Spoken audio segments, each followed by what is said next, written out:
Hello, everybody, and welcome to the Wench Bench, where friends sit and talk about fabulous fictional females. My name is Fonda. And my name is Alison.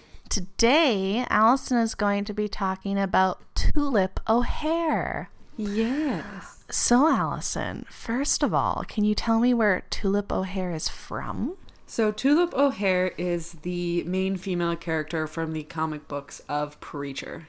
Okay, I've never read the series, so this will be new for me. Yes, so I'm actually going to be strictly covering the Tulip O'Hare from the comics because there is a Preacher TV show. Oh. Which I didn't watch. Okay. I'm one of those people who couldn't really separate the source material from their vision on the show, so I just couldn't watch it. That's fair. I know a lot of other people really enjoyed it, and I've heard that she's a badass in the show too, because she's quite the badass in the books. But yeah, I couldn't do it. That's okay. So tell me what you like specifically about her from the comics. Well, Tulip is such an interesting character because she is so flawed. The design of her is actually based on Courtney Love, so Kurt Cobain's wife, maybe. I can't remember if they were married or not, but either way, the design of her is based on Courtney Love, so she's kind of janky, a little kind of rough around the edges. Yeah. Okay. Yeah, and I like flaws in my female characters, and she loves deeply and feels her emotions so much and is definitely not willing to hide them in any way and lets everybody know exactly how she's feeling. Oh, wonderful. So yeah, she's pretty out there. I got most of my information off of comicvine.gamestop.com.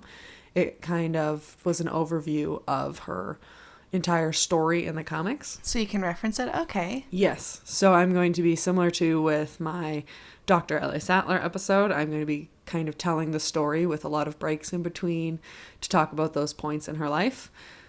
Okay. The one thing I do want to know is I don't know the world of the comic book series. Is it different from other sort of like superpowered individual world? Like, what's the world setting like so I can know better how she fits into it? Yeah, so for those of you who have not read the comics, first of all, you should. They're great. They are for mature readers because they are full of bad words, sex, and a fair amount of violence. Oh. So that's the kind of world we're entering into. But they are also very funny, and the story is incredibly written. There aren't really any dull moments in the comics. Preacher is a story of a man with a deeply troubled past who becomes a preacher. By some insane act of fate, during one of his sermons, his church is struck by a falling object, which incinerates his entire congregation and grants him the voice of God. This voice is given to him by a creature called Genesis, who is a child born of the unholy union between an angel and a demon. It is an extremely powerful being of pure good and evil. Basically, when he says something, in his voice, like the specific voice, which is designed in the comics to be like a red kind of scraggly writing, you have to do exactly what he says. Yeah. Oh, no. Yeah. Oh, no. Some weird stuff happens. He ends up finding out that the only person who can fix him is God himself, who has abandoned his heavenly throne and is now missing. With the help of an Irish vampire and his ex-girlfriend, our heroine of today, and a few other folks along the way, he plans to find God and kick his ass back to heaven. Oh, that sounds great. Yeah, this story takes place across America. It starts in Texas, and it has some crazy twists, including an angel of death named the Saint of Killers, a shadow government program, small town conspiracies, and so much more. Oh boy, this sounds Yeah. wild. Okay, all right. So this episode will contain spoilers for the plot, but I am going to be focusing solely on Tulip's story, so there's going to be a lot that you don't get. If you're worried about those kind of spoilers, I don't really think that it's necessarily going to ruin anything for you. But if you would like a taste of what this 9-trade paperback long saga has to offer, then listen closely, because that's what we're going to be talking about today.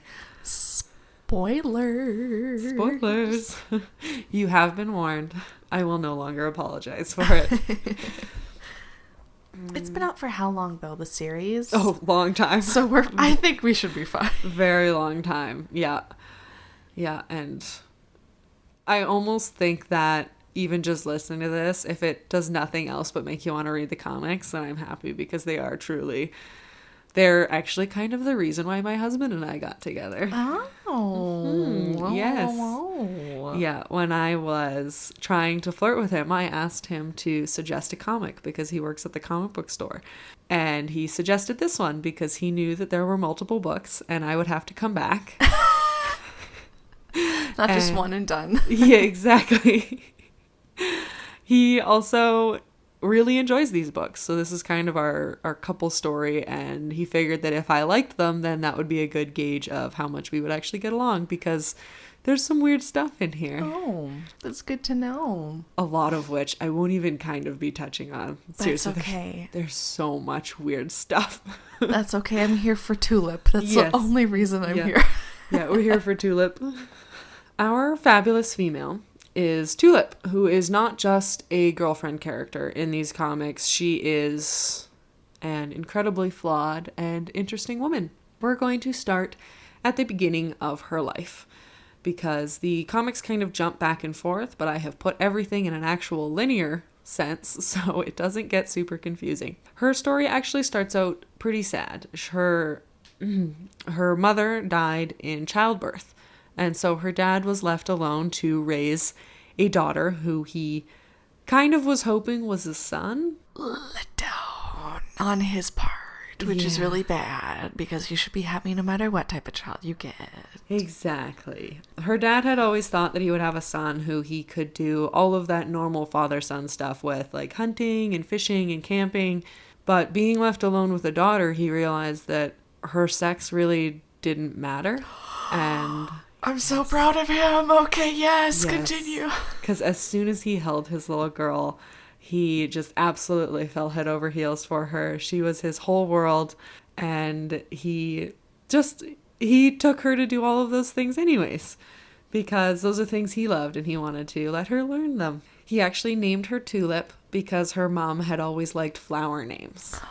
Aww. Yeah. So yeah, like I said, he raised her to essentially be a boy, but not to not be a girl, if that makes sense. I'm wrapping my brain around it. So he raised her, not necessarily giving any gender stereotypes onto her, but she did a lot of quote unquote boy things with her dad. Exactly. Yeah. Okay. He also taught her, he took it upon himself to teach her all about war and how to shoot and how to love America. Oh, he was slide that American point in. Yes, yeah, he was a good old boy, kind of. He was patriotic for his country? Okay. Yeah, very patriotic. He loved his country, but he also wanted her to know of the darkness that the country holds as well, so that's why he taught her all about the wars and stuff. Oh. Her father also learned a lot from her. He learned about equality and all of the struggles that women go through in life, especially his little girl. So he actually argued with her principal, because her principal wasn't going to let her go on the baseball team because it was a boys' baseball team, even though Tulip was really good at baseball.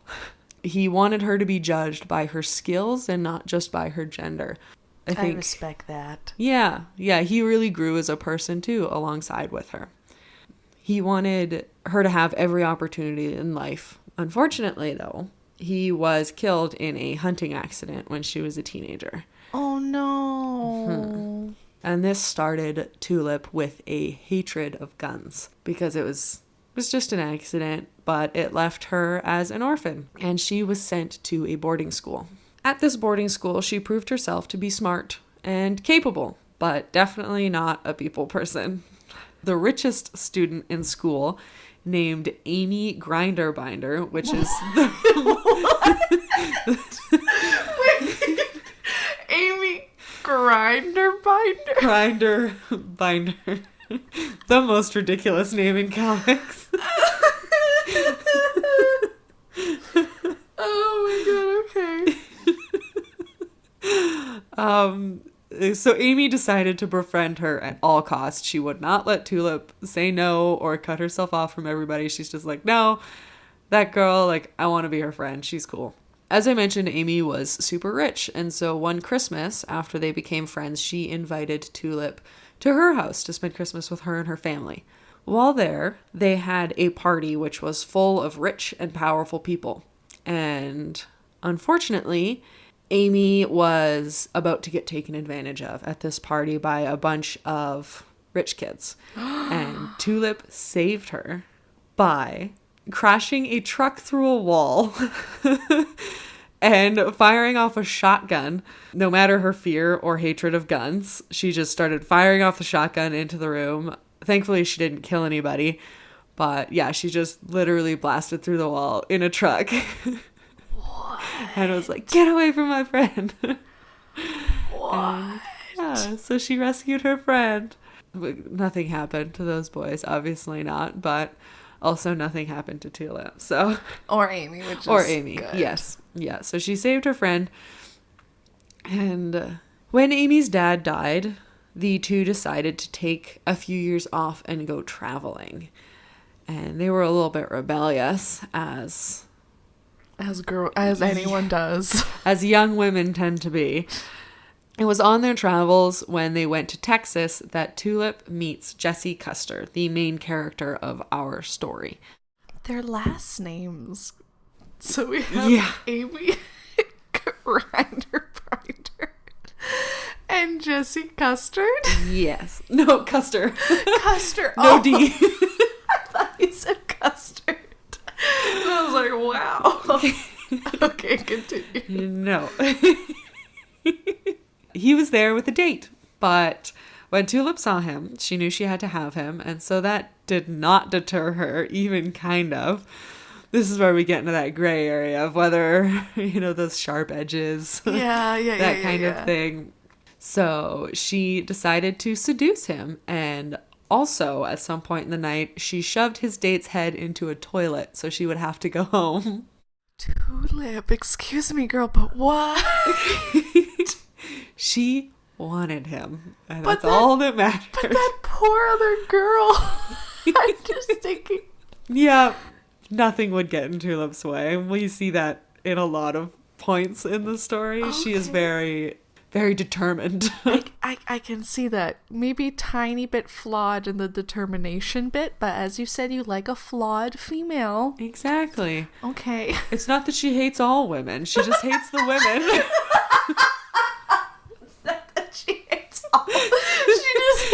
She just hates the women who are flirting with Jesse. Oh boy. Okay. She has a good girlfriend, Amy. That's all that matters.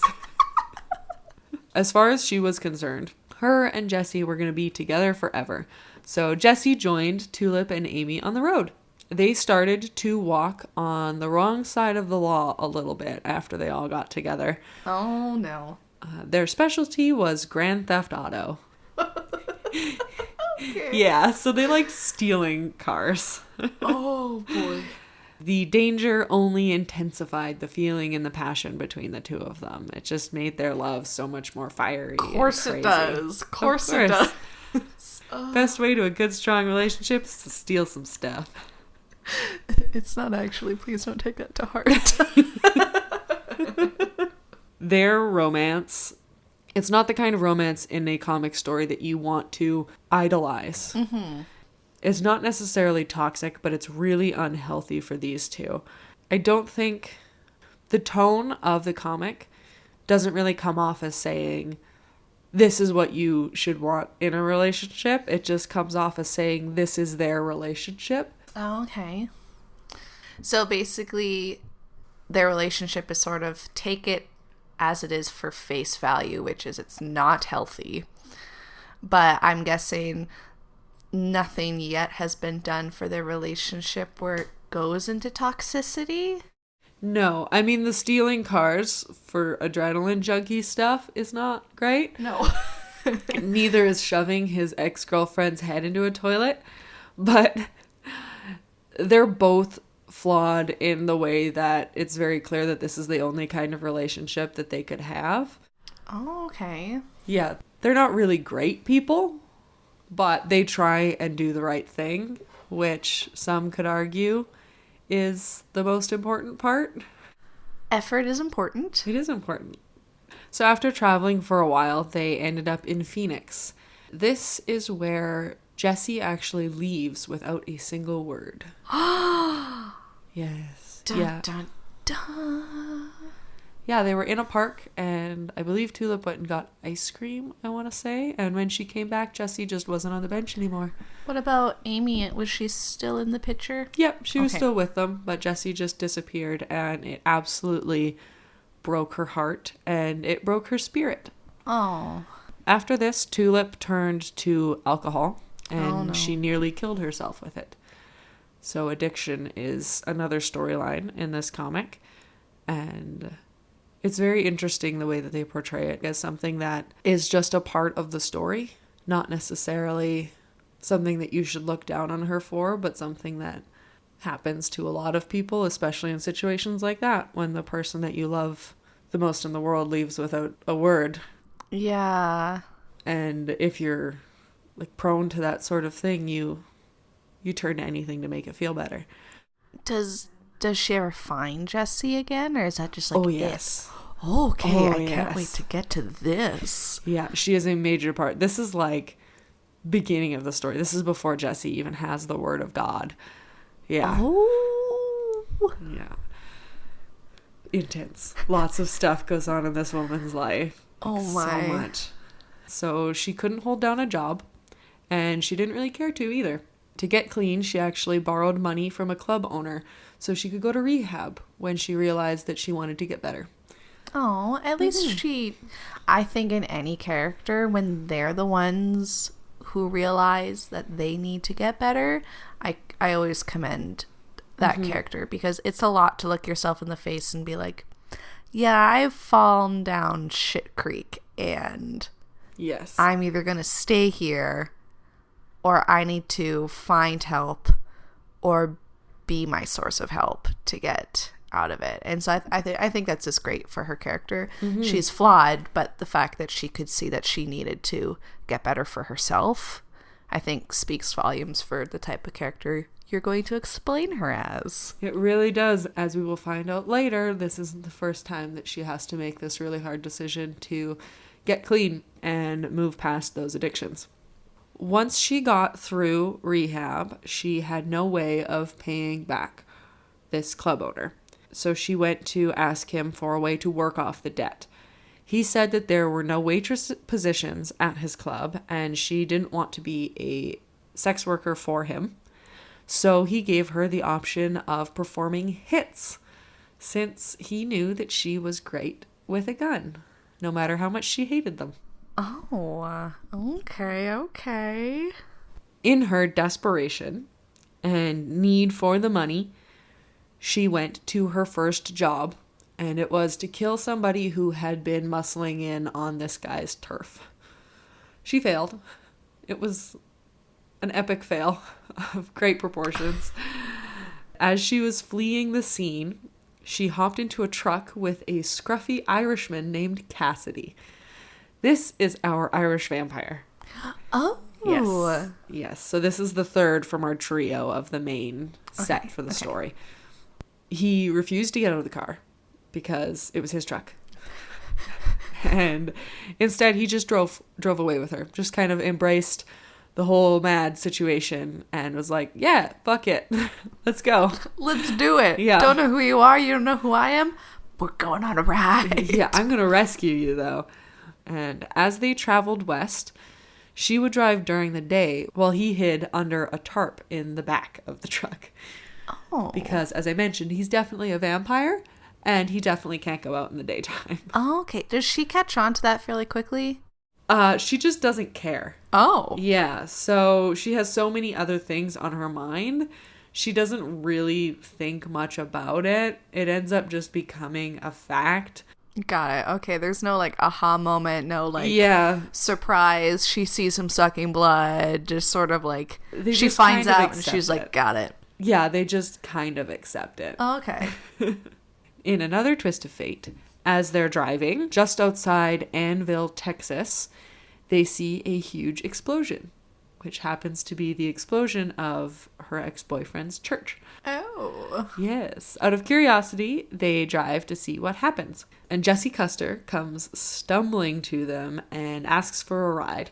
Cassidy obliges. So now for the really awkward truck ride, where Tulip's sitting there with some crazy Irish guy and her ex-boyfriend who's alive and well. It's a little awkward. Oh my goodness. Quick side note, where is Amy? When did Amy leave? Amy leaves when she starts doing the alcohol and stuff. Got Amy it. kind of goes back to someone else. And, well, more Tulip leaves Amy than the other way around, and Amy continues traveling and living on. Got it. Okay. Yes. She does come back later, though. Oh, so, yay. Okay. Yay. Amy's cool. I like Amy, too. So since there was a huge explosion of the church, the cops obviously show up, and they track down the truck that they're all in, because this is the only person who walked away from an explosion that incinerated an entire church. Yeah. It's a little fishy. This is when they get to witness Jesse's new gift. Oh. The cops catch up and he tells them all to drop their guns. And they do. Before much else can happen, the Saint of Killers that I mentioned, who has been sent to hunt Jesse down, shows up, and they beat feet and just get the hell out of there, because this guy is massive and unkillable, and he's like an old west cowboy with guns that never run out of bullets. That sounds like something Tulip must hate. Yeah, he's a very intimidating character. Another enticement to read the comics as you get to find out his whole backstory, and it's really interesting.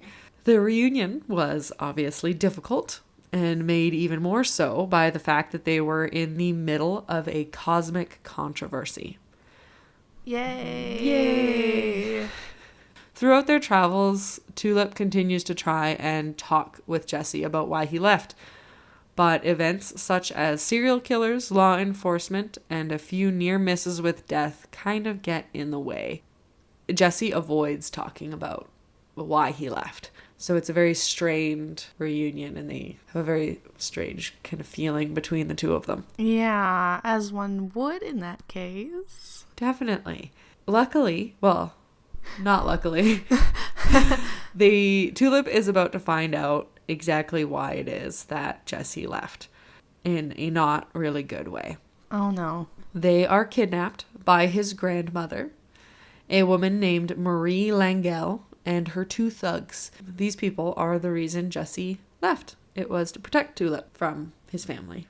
Jesse and Tulip are tied to chairs, and over the course of an evening at Jesse's childhood home, she learns all about his past and the reasons he left her in Phoenix. His grandmother is very faithful in a bad way. She's one of those people who uses her perceived connection to God as a way to excuse her horrible behavior. Got it. Yeah. And in fact, she does actually have a weird connection with God, because he has allowed Marie and her two thugs to not be affected by Jesse's gift. Oh, no. What? Why? What the fuck? Because God is an asshole in this book. Ah! What? This is a No. I need water. Mm-hmm. Yep. Oh, yeah. okay. So this horrible woman who looks absolutely ancient in the comics, the picture of her is ridiculous. She's in a wheelchair. She has no hair and weighs 30 pounds. She's very tiny. But these two horrible thugs she have are just not good. Oh, no. Yeah, you get to learn a lot about the abuse that Jesse had to suffer throughout his childhood. You learn about how they killed his dad in front of him and about how they killed his mom. What? Mm-hmm. I know. He didn't see his mom die, but they got rid of her and left him in a coffin under a lake. That was his punishment, is they would put him in a coffin. I know this is about Tulip, but I'm just so... These are, like, kind of important facts for how it is that why it is that they're both so messed up. Oh. Yeah, there's some heavy, heavy trauma in these two people's lives, and this is all things that she's learning in the span of a night, is learning about his history and why it is he's so afraid of these people. Oh my God, okay. Even after all of this information came out, Tulip still said she loved him. Aw. Yeah, so she found out all about these deep, dark secrets that he had hidden from her, their whole relationship, that he was ashamed of because he thought she would leave or for some reason hold them against him. She proved them all wrong because she loves him and they're not what defines him. And it's beautiful. But they're still tied to chairs. They're still tied to chairs, and unfortunately, when the sun rises, Jody, one of the two guys, shoots her in the head. Wait, does she... Wait a second. Wait a moment.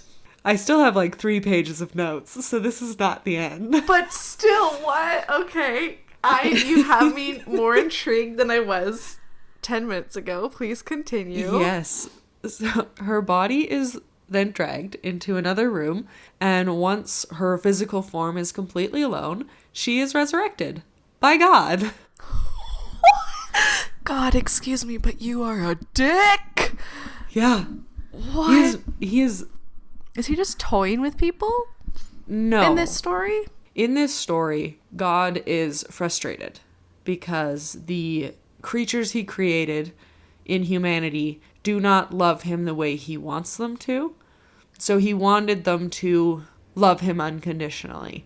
Like the Bible says. Yeah, but he kind of gave us free will, so we didn't. The angels love him unconditionally because they have to. Yeah. Whereas humanity, he wanted them to want to love him. And when they didn't, he was upset. Okay. Yes, and so now he's very focused on Jesse and distracting him and the fact that Jesse has this power that can do a lot of bad things to God.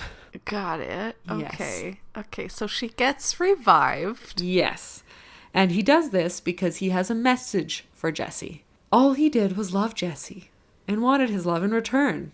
That is why he brought Tulip back.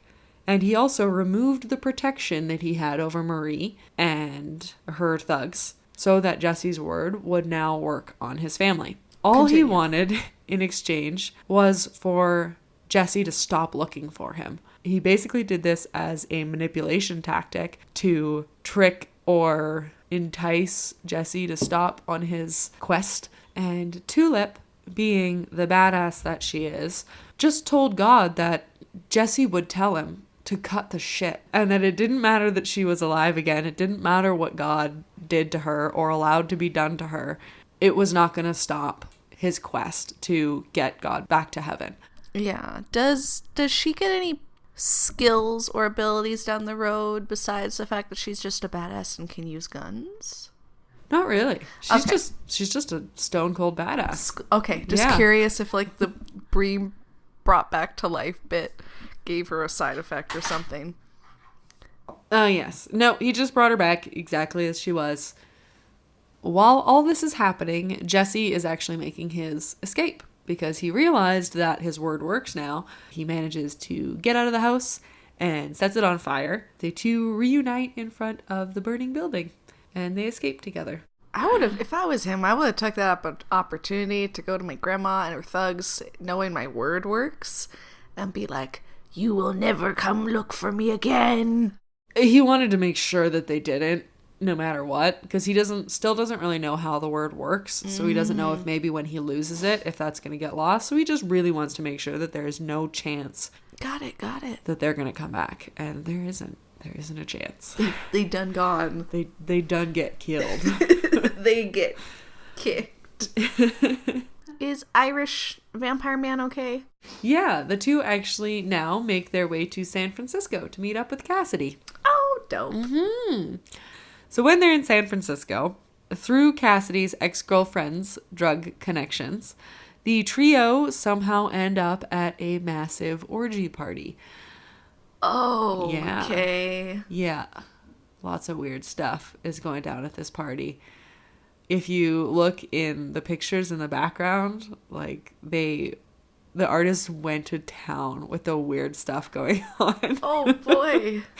It is here that an agent from a group known as the Grail named Air Star finds them. Hair Star? Hair? We're going to go with Hair If it's Star. German, it'd be like hair, and it'd be for a lady. It is German. It's very German. Okay, then yeah, hair. Yeah. Thank you. You're welcome. So this guy's a big jerk. And he has been looking for Jesse because the Grail, as the name kind of suggests, is... Holy. Yeah, is a secret organization tasked with ensuring that the bloodline of Christ stays pure. Way back in Jesus' times, in this book, they say that Jesus and Mary Magdalene had babies. And so ever since then, they've been keeping the children and having them have babies. Yeah. Oh, no. Oh, yeah, so no. there's some really weird, deformed beings who are, according to this group, the direct bloodline of Jesus Christ. That's what this group is about. Oh, no. Yes. Oh, no. Okay. Yeah, so a lot of this story I'm not going to continue getting into. So please move on. It's just little like tidbits for you to entice you into reading the actual comics, because I'm not going to answer any more questions about that. That's fine. I don't really want to know. I would like to move on. Back to Tulip, please. So Hair Star has been looking for Jesse, and he actually singles out Tulip because he knows that she has been traveling with him and knows that she would know where he is. Cassidy then pretends to be Jesse, and the two are whisked away to two different locations. Jesse goes and saves Tulip, and the two travel to the Masala Desert to rescue Cassidy from the headquarters of the Grail. Tulip was ready to join Jesse on this dangerous suicide mission to rescue Cassidy because he's her friend.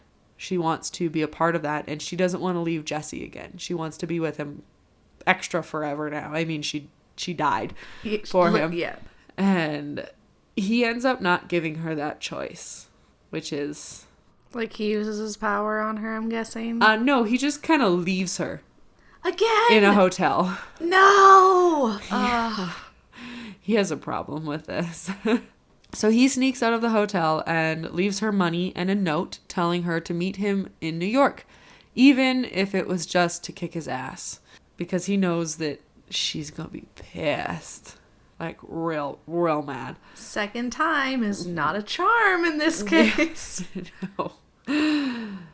She was furious, obviously, and it brought up all sorts of feelings from her past, not just about him leaving her, but about being left out by the boys because she was a girl, and being left out by the girls because she was too much of a boy. Her past was hard, and so was her childhood, and she thought that Jesse would understand that, but he's too much like her dad in the way that he is a good old boy. He's very much, men protect women, and they're stoic, and they don't cry. He actually said that the last time he cried was when he saw his dad die, I believe that's what it was in the books. And he has never cried since he was a boy. So he leaves her, and she's very upset about it. As anyone would be. Yes. And having no other options, she goes to New York to wait. She hasn't decided if she's going to kick his ass yet or not, but that's where she's going to be. Eventually, Jesse and Cassidy get to New York as well. When they see each other, What happens? Tulip tricks Jessie into letting her tie him up in the hotel room. Oh. And she leaves him there for a while. Oh. Yeah, so... Playful punishment. Very much so, because, again, she's, like, even till now, even with all the time that she's had in New York, she's still like, I still don't know. I just don't know what I'm going to do to you yet. So she ties him up, and she goes and sees Amy. Amy's back! Yes! Okay, continue.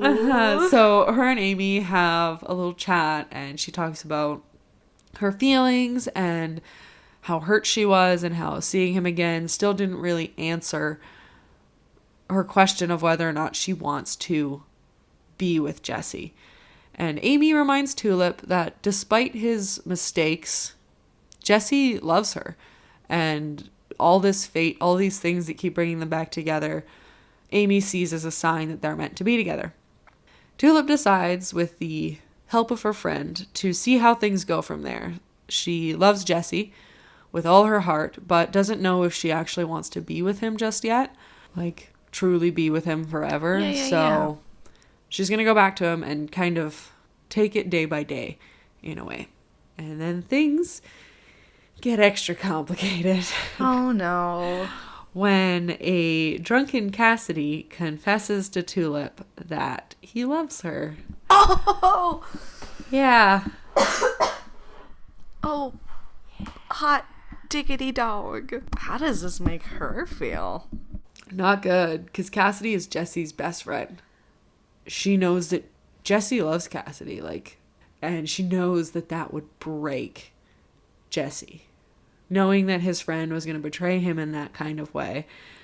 So the two decide to just forget about it and chalk it up to having too much to drink, and they decide not to tell Jessie, which is never a good idea. No, it's not.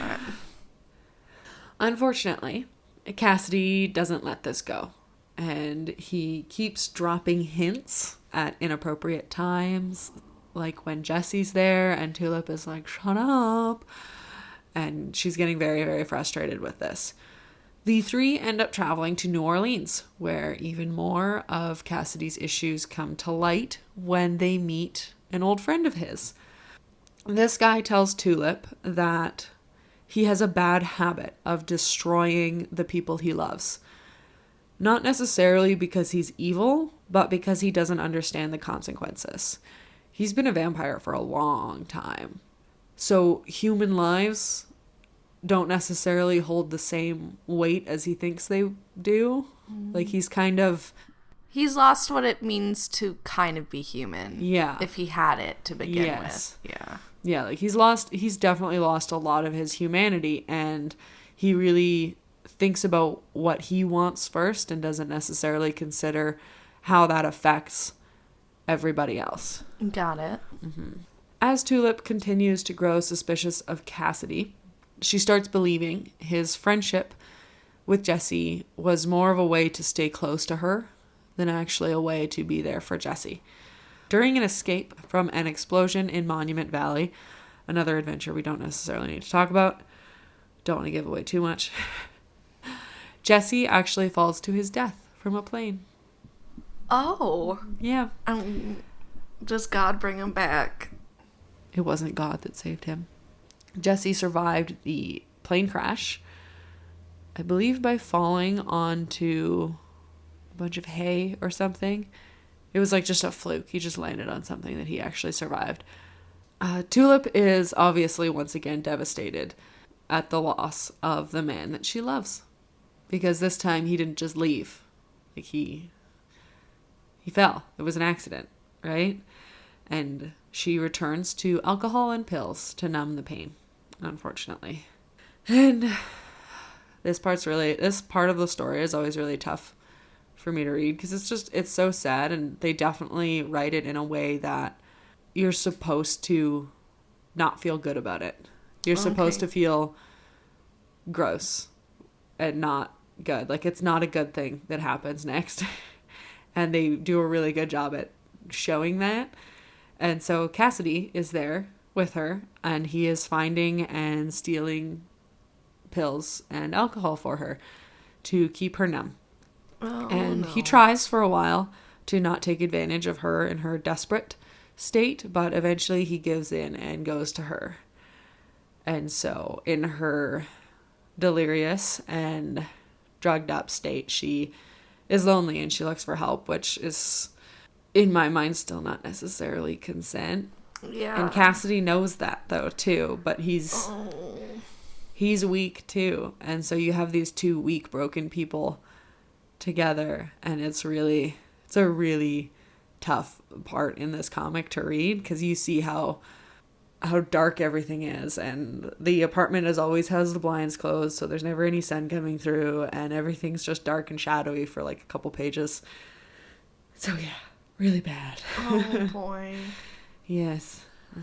So they shebang. Yeah, and this happens for a few months as they're hiding and barely living, basically, because they're afraid that the Grail's still after them, law enforcement's still after them, they're still wanted, and maybe even the Saint of Killers is still after them. They don't know, so they're hiding and existing. Eventually, Tulip has enough, though. Just like she did before, she decides that she needs to pull herself out of this pit of sorrow and addiction and escape. In escaping, she actually ends up shooting Cassidy because he tries to obviously stop her from leaving. And she shoots him, and she opens up all the windows so he can't really run after her because it's daylight. And so she runs away, and she returns to New York to be with her lifeline, Amy. She goes back to her friend. Oddly enough, as soon as she arrives at Amy's apartment, ready to get better, Jesse rings the doorbell. Oh. Yes. Yeah, so Jesse had survived this fall, and he went to find Tulip and Cassidy after he woke up, and he found them kissing, and he felt very betrayed, and he ended up leaving to go try and figure out his brain. He goes to a town called Salvation, where some very crazy shit goes down, and he pulls himself together, and then he decides that it doesn't matter if she's with Cassidy, the same way Tulip decided that it didn't matter that Jesse had a girlfriend. That was his woman, and he was going to go to her. No matter if she was going to tell him to just get out or whatever. He needed to know the answer. He needed to know if she really didn't want to be with him anymore. And so in those months where she was with Cassidy, he was in this town doing other weird stuff. Okay. Yeah. Not even going to get into that. Jesse knew that if anybody would know where Tulip was, it was going to be Amy. So he's like, I'm going to go and I'm going to see Amy because Amy's awesome and just a steadfast friend. Reunited once again, Tulip tells him everything that happened with Cassidy from the very beginning when he first confessed his love to the whole thing. Jesse then does some digging of his own and finds out even more information on the mysterious vampire's past. When Cassidy shows up at Amy's apartment trying to find Tulip, Jesse confronts him and tells him to meet him in a few months in San Antonio, and maybe then they can talk more. What's Tulip in all this, though? Like, how is she feeling now that, one, Jesse ain't dead, and two, she's in this weird, uncomfortable triangle of emotions? Does it, in the comics, does it really show how she feels for those parts or not really? It does. It also, the comics do such a good job at explaining, or not necessarily explaining, but showing who Tulip is as a character, that even if they don't tell you how she's feeling, you can tell how she's feeling. She's happy that Jesse's back. She's torn at the fact of everything that she did with Cassidy, but Jesse forgave her, essentially. He's not ready to forgive Cassidy yet, but he also knows about her past. He knows about who she is as a person, and they, in some weird, messed up way, they are really meant to be together, these two. They're both wholly broken and insanely fucked up. But yeah, they complete each other in a really messed up way. She wants to be with Jesse, Like, seeing him die answered that question for her that she had when she was talking to Amy when they first got back together again after he left her the second time. She wanted him no matter what he did to her. So just a quick side note, because sometimes I always wonder, because I don't think Tulip is the main character in the comics. No. Right? And so I'm wondering if the writers had written Tulip, yes, as a strong female character, but do you think they also wrote her knowing that her main thing was just going to be so in love with Jesse? Because there's always like sometimes a female character will get written for a male story as just the infatuated love interest. Do you feel like the writers did a good job of making her more than that, or do you think there's kind of a flaw in how she's written where it could be portrayed as her only reason to be there is to be supportive and to be the love interest of the main male character? See, I think she was her general first idea. It really seems like, yeah, he needed to have a girlfriend. They needed to have a third in this group. But they did a good enough job where if you really look at the story, you could remove her. You could easily write around her and do different things without her. But they must have made the decision to put her in there, to give her a story, to really flesh out her character. And being wholly in love with Jesse isn't necessarily her only driving point. She didn't get better from her addictions because of him. That was her own strength. That was her own person. And he's almost an addiction to her. Yeah, okay. So she's all in on everything she does. Either she's going to be with Jesse completely, or she's not going to be with him at all. Either she's going to fall deep into her depression and her drug and alcohol abuse, or she's not going to. She's very all or nothing. But yeah, it's hard to find information on like their kind of feelings of creating these characters. I found it really difficult to find those kind of things when I was doing my research.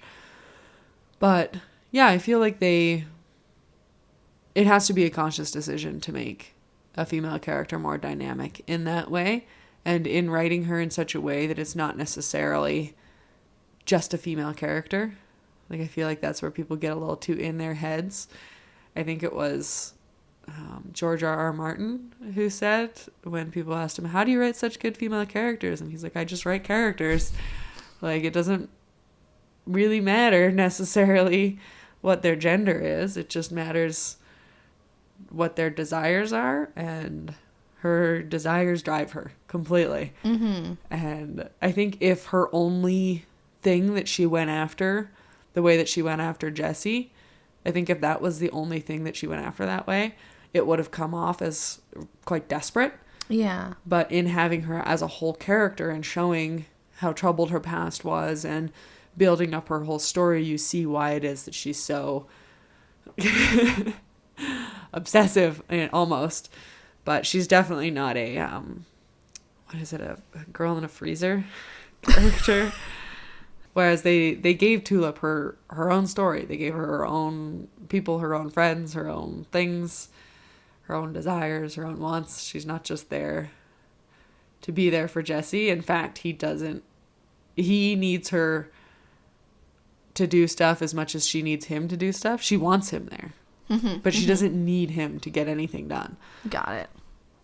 Which is why he tends to leave her when he goes and does dangerous things, because he's stubborn and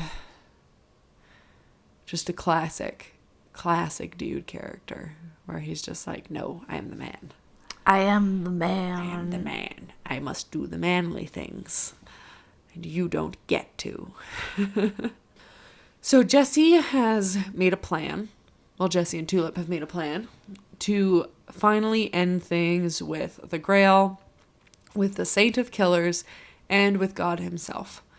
Tulip didn't know how it would all end or how it would all work out, but all she knew is that she was ready for it. She was ready for all of this to be over, all of this craziness to be done, and for her and Jesse to be able to finally just be with each other without all the craziness, without all this other stuff.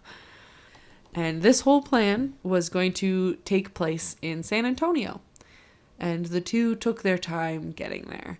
So they were traveling across in a car, and they stopped, and they made love, and they watched the stars. They did normal people things? Did normal people things on their way to do the most unnormal thing ever. Yeah, like they just really got a chance to be together because both of them knew that there was a really good chance that this was going to be the last time they were going to be together. That they both might die, that one of them might die, that something horrible might happen in this plan and it might not work. So they really just lived in each other's love for this trip, and it was very cute to see. As they got closer, Tulip reminded Jessie of how he left her out of saving Cassidy and how much that hurt her, and she made him promise not to do it again. He promised, but then he did it again. Jessie! Yeah. So as soon as Tulip woke up and saw the note that he had left, she decided that it didn't matter that he left her, that she was going to go do this anyways because that was the plan. So she strapped on whatever weapons she could find and set out to hunt him down, save him, and then kill him herself. Of course. Yeah. So, yeah, she was having none of this. She's like, no, you left me once. You left me twice. And this third time, like, you're not going to leave me again, man. I'm going to come get you. That's not how this works. She never got the chance to do this, though. Oh. Mm-hmm. She fought her way through the Grail's forces and killed Herr Starr herself, because he was a jerk, only to find that Jessie was already dead. He was revived, though, like she had been, and without the voice. He apologized for lying to her again, gave her the money that he had saved from their past life of crimes together, and let her go. Because when you love something, you let it go. Also, when you screw over the thing that you love and leave her 3 times, she also might be a little bit mad and might not want to be with you anymore. So you have to accept that as your own mistake. But yes, he has finally gotten rid of his voice that has plagued him and all of these things, and he finally has an opportunity to go and live his life normally, and so does Tulip. Is God dead? Did they kill God? No. Okay. They did not kill God. They kind of... There's stuff with the Saint of Killers and God and a bunch of confusing things that definitely to find out the real ending of this book. You gotta read it. Okay. I'm basically trying to get more people to read the Preacher comics. She fooled us all along. This wasn't about Tulip. No, she's just one of the best parts. So next you see Tulip leaving, and she is caught in traffic in her car, and she finds a note from Cassidy. In it, he apologizes for his behavior, even though he knows it was inexcusable. And while reading, she sees Jessie riding up through traffic on a horse. What? Because, of course, you need a fairy tale ending. At the end of all of this craziness, you need to have something that at least somewhat is a happy ending. A happily ever after, as one would say. He gets off the horse and he begs her for her forgiveness one last time, because he knows that he has to try at least one more time before he really lets her go. And he talks about how he left her because he couldn't bear to watch her die again. And as he's saying this, he starts to cry. Yes. The first time since he was but a wee lad. But a wee lad. And seeing the man she loved crying for her was enough to convince her to forgive him. And they literally ride off into the sunset together. Just on leaves the her car there. On the horse. Okay. Yeah. Oh, boy. Yeah.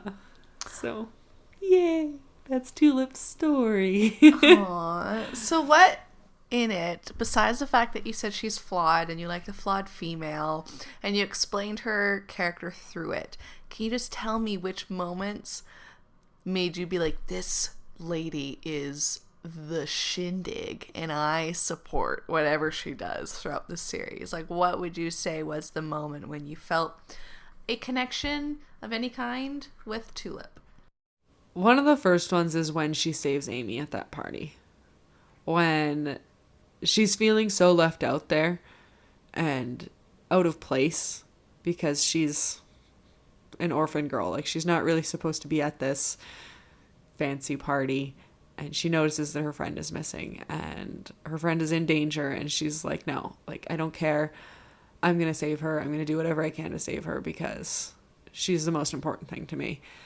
And her relationship with Amy being so steadfast through the whole comic, and you didn't have to have that in there. You didn't have to have Amy as a character, but for some reason in this comic they're just like, no, we're gonna give her this really lifelong friendship, which was super cute and I loved it. And her knowledge that no matter how much she hates guns, they're a necessary evil to protect not herself, never really herself. They're to protect the people she loves and the people she cares about. And so she's willing to get past her own feelings in order to do whatever she has to save people. Yeah, so much of her story is her inner strength and her ability to get over her addictions by her own will. I respect her so much as a character for doing that, and I respect the writers for making her that way, for giving her that kind of agency, and she really does make her own decisions. But also, she just loves the shit out of Jesse. Just unapologetically, no matter what. Like, he is what she wants, and she's gonna have it. And she's 100% the one who pursues their relationship. It is totally their, like, she's like, no, you're mine, and you're mine forever. And that's how it's going to be. He just sort of accepts it. And it's like, okay. So it's super cute. Yeah, so flawed. She's not perfect, but if she was perfect, I don't think you would like her. No. Characters that have flaws, no matter how big or small, make them what they are. Yeah. And like you asked about whether or not she gets powers from this thing, a lot of people don't think about the fact that Cassidy is walking into these experiences as a unkillable vampire. Jessie is walking in with the voice of God. And she's just walking in with her attitude and a gun. Just like, yep, this is enough. She's enough. She knows she's enough. And it's great. Aww. So yeah, that's Tulip. I know that Preacher may not necessarily be the kind of content you like to read, but I'm sure there are some listeners out there who are going to get a kick out of it, and I hope that they try and track it down. Like we said in the Cutie Pride episode, if you are trying to track down Preacher, check with your local comic book stores. If not, I know Chapters has them, usually, and then there's always online. So there's always places Amazon to find Prime. it. There's always Amazon Prime.